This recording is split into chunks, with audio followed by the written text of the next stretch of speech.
Hello everyone, and thank you for coming to my channel today for Rising with Dawn Dance Co. I'm Erica Dawn and this is the Pro Cheer and Dance Report. Today I'm here to give you a full recap of the 2020 Atlanta Falcons finals auditions. So if you are ready, let's get right into it.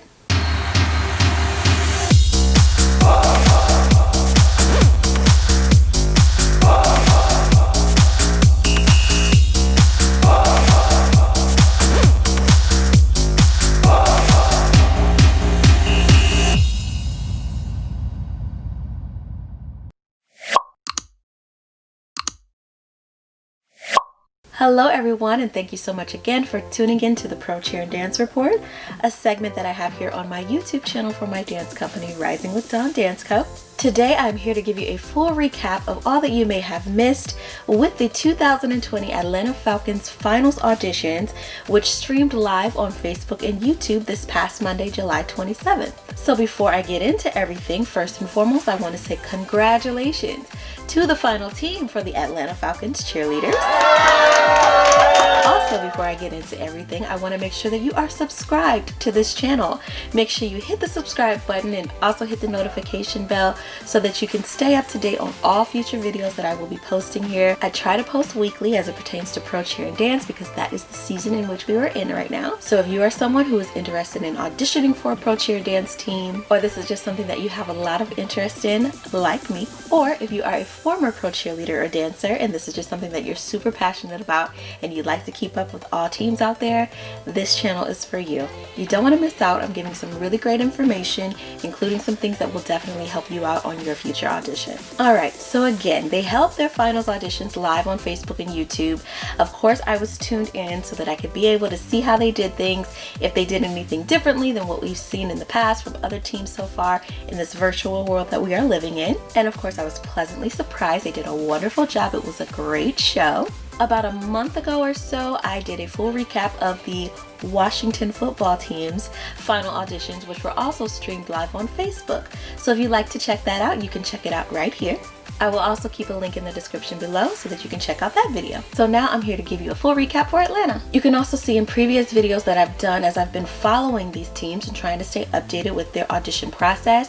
I did state that I really hope that the Falcons were going to do something live on Facebook, and they did, so thank you so much. So overall, they had a great turnout with submissions. They had 395 registration numbers. The ages range from age 18 to 64. They also set a new record with 13 male dancers who were registered. And of course, with this virtual world that we are in, they were able to have 131 out-of-state candidates. Okay, so let's get into the live stream. So the show was hosted by former AFC Nikki Williams. I absolutely loved her story. She talked about how she auditioned 5 times before she made the team.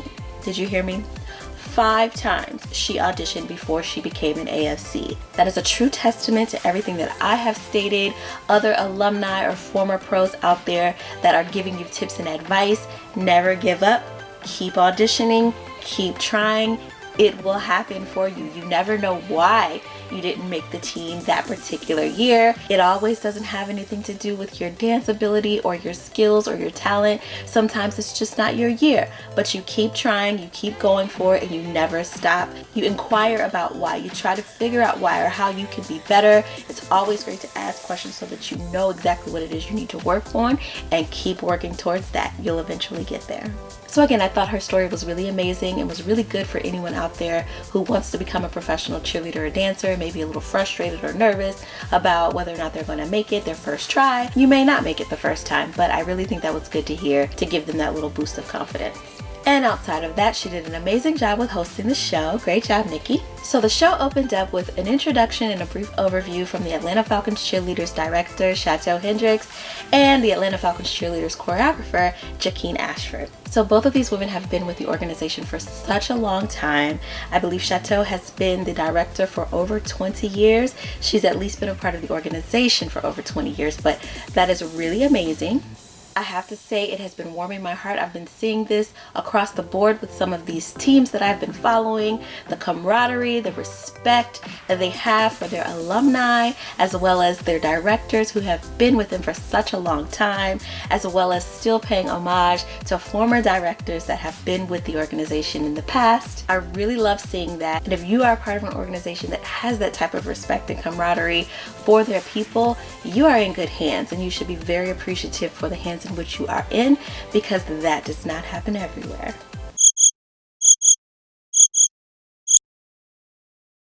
No, but seriously, I really do love that. I love that Chateau and Jaquine are both former AFCs. The host of the show is a former AFC. They had 2 former AFC directors on the judging panel. So again, I just really love to see that family orient between everyone, and the camaraderie and the respect and the love that they hold for their alumni and directors. So great job to the Atlanta Falcons organization. Also, while we were on the subject of judges, Peter Poulos was one of the judges for the Atlanta Falcons Cheerleaders auditions. He currently instructs a class at Dance 101 here in Atlanta. I have actually taken class with Peter in the past. When it comes to technique, Peter is no joke. So I'm sure that he was definitely looking for technique when it comes to these auditions, especially this year with everything being virtual, because there's really no excuse, no reason why you shouldn't be able to push yourself and actually be able to take after take and keep working on everything that you need to work on. A lot of the judges expressed how they were going to be a little bit tougher in their judging process based on the fact that this is virtual and you're able to record yourself, so you're able to take multiple takes to make sure that you're giving your best.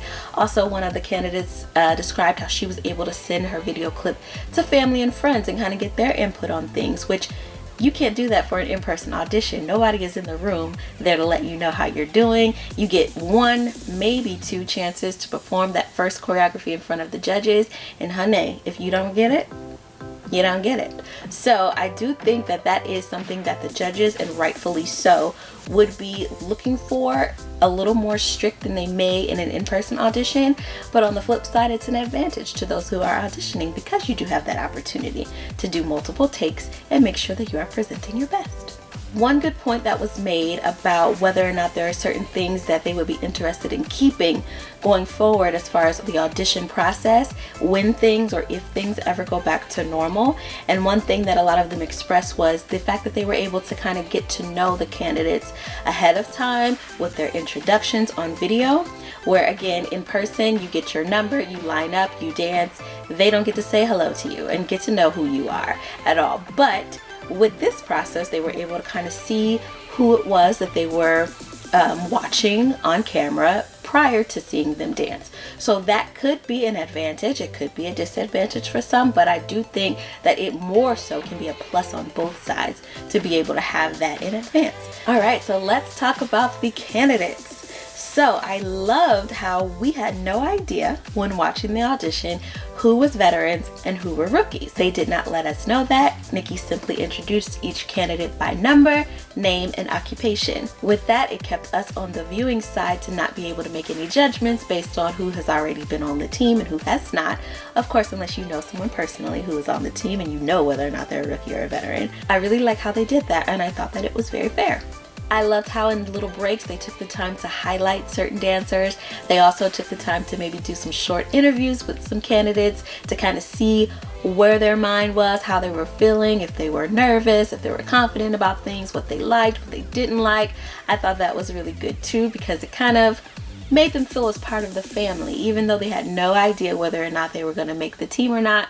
The fact that they took the time to talk to them and give them the opportunity to speak, I thought that that was probably really warming to their heart as well. All right, so let's talk about the performances and the dancing. Okay, so while watching, I didn't notice one bad dancer. Everyone was great. I will say that energy levels were a little bit different amongst all of the candidates. So there were some who had stronger technique and stronger choreography ability. You could tell that they executed the choreography a little bit better, but maybe their energy was a little lower. You had others who may not have been so clean in their movement and their technique, but their energy was through the roof. So it's all about having the full package, of course, but performance and having the energy that you're going to need out on that field with thousands of people watching you is definitely important, and I saw that it definitely paid off for some of the candidates. As far as technicalities go, when it comes to the Zoom and the production value of the show, I will say with the Zoom, there were a few things as far as the candidates' videos are concerned that irked me a little bit. So I'm sure in advance, some of these teams are giving advice on how to shoot your audition or things that they may be looking for or wanting you not to do when you are filming your audition. It's very important that you pay attention to spacing, not just floor spacing, but also spacing on camera. You don't want to cut off your limbs. You don't want to cut off your head. You want to make sure all of those things are right. Your lighting needs to be right.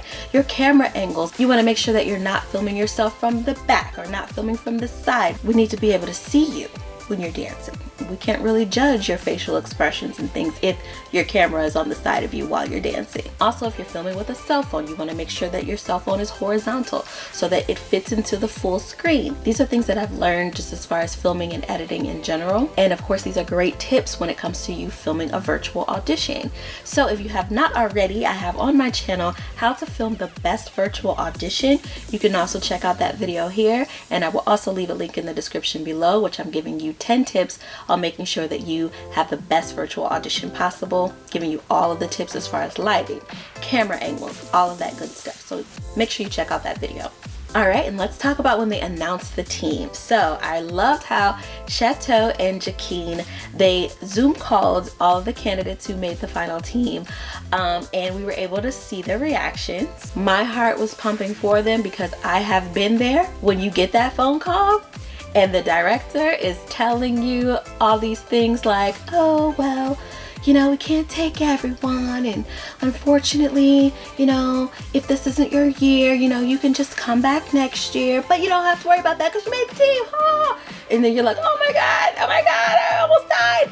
Yeah, I've been there. I know how that feels. During that portion is when we learned who the rookies were, who the veterans were.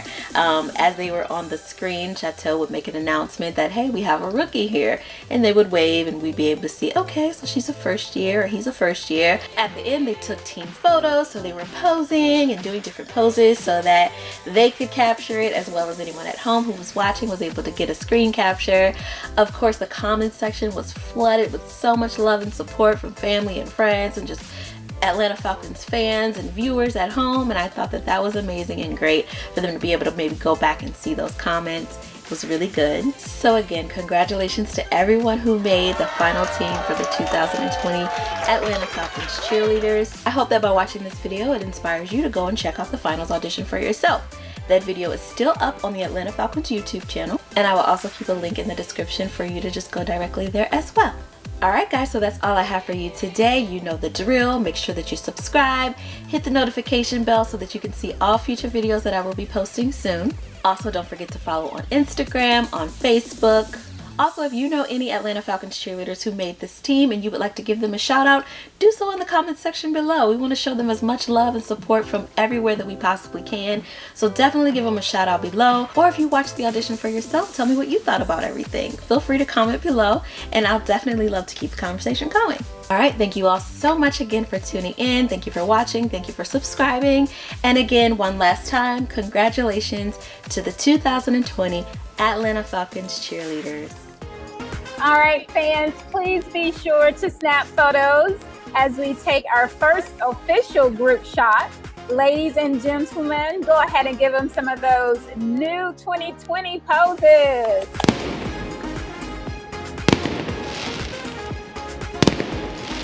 Now give them that I just made the Atlanta Falcons Cheerleaders pose.